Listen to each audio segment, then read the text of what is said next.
राजधानी रायपुर में साख सहकारी संस्था मर्यादित सुविधा की स्थापना की गई है। इसका मुख्य उद्देश्य सदस्यों में बचत की आदत को विकसित करना और उनकी बचत को सुरक्षित करना है।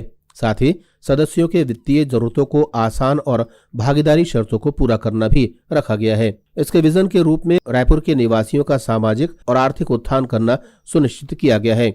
समानता और न्याय के आधार पर वित्तीय सुविधाएं भी प्रदान करना इसके मुख्य विजन में शामिल किया गया है। यहाँ पर दैनिक जमा खाता खोलना और इससे संबंधित जानकारी सुविधा के द्वारा उपलब्ध कराई जाएगी और खाते खोले जाएंगे। यहाँ पर बचत की रकम सदस्यों द्वारा शाखा में जमा कराई जाएगी। इसमें कोई लॉक इन अवधि नहीं है। शाखा कार्यालय के कार्य समय के भीतर किसी भी समय यहाँ पर आदमी अपने पैसे निकाल सकता है। सावधि जमा खाता के अंतर्गत हज, उम्रा, तीर्थ यात्रा, बालिका विवाह, बाल शिक्षा आदि के लिए प्रावधान भी किए गए हैं। इस आशय की जानकारी आज एक पत्रकार वार्ता के दौरान सुविधा संस्था की ओर से दी गई, जिसमें रायपुर के लोगों को ये सुविधा पहुंचाई जाएगी कि उनकी जो भी छोटी छोटी बचत है वो उसको जमा कर सकें अनकंडीशनली।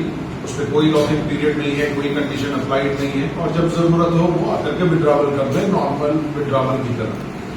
और उनकी जो फाइनेंस की रिक्वायरमेंट है उसको हमने दो कैटेगरी में डिवाइड किया है।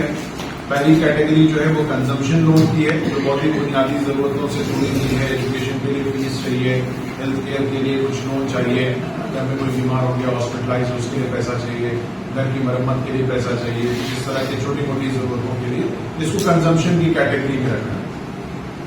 और ये तय किया गया है सुविधा के फ्रेमवर्क में कि ऐसे तमाम लोन्स पर सोसाइटी कोई प्रॉफिट नहीं चार्ज करेगी। जो एक्चुअल कॉस्ट है लोन का वो एक्चुअल कॉस्ट ही मेंबर को बर्दाश्त करना होगा। कोई प्रॉफिट टू इंस्टीट्यूशन नहीं होगा, कोई प्रॉफिट टू डिपॉजिटर नहीं होगा, कोई भी इस तरह का चार्ज कोऑपरेटिव नहीं है।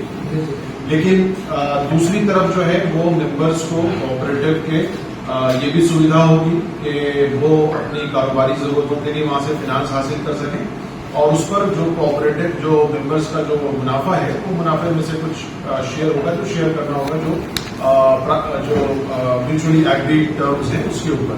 तो इस तरीके से सोसाइटी अपने कॉस्ट को पूरा करेगी।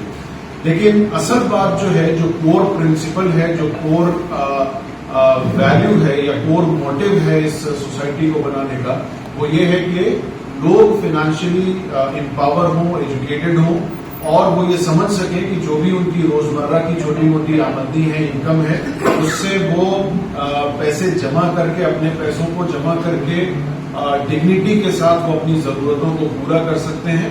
ब्यूरो रिपोर्ट, जनता से रिश्ता।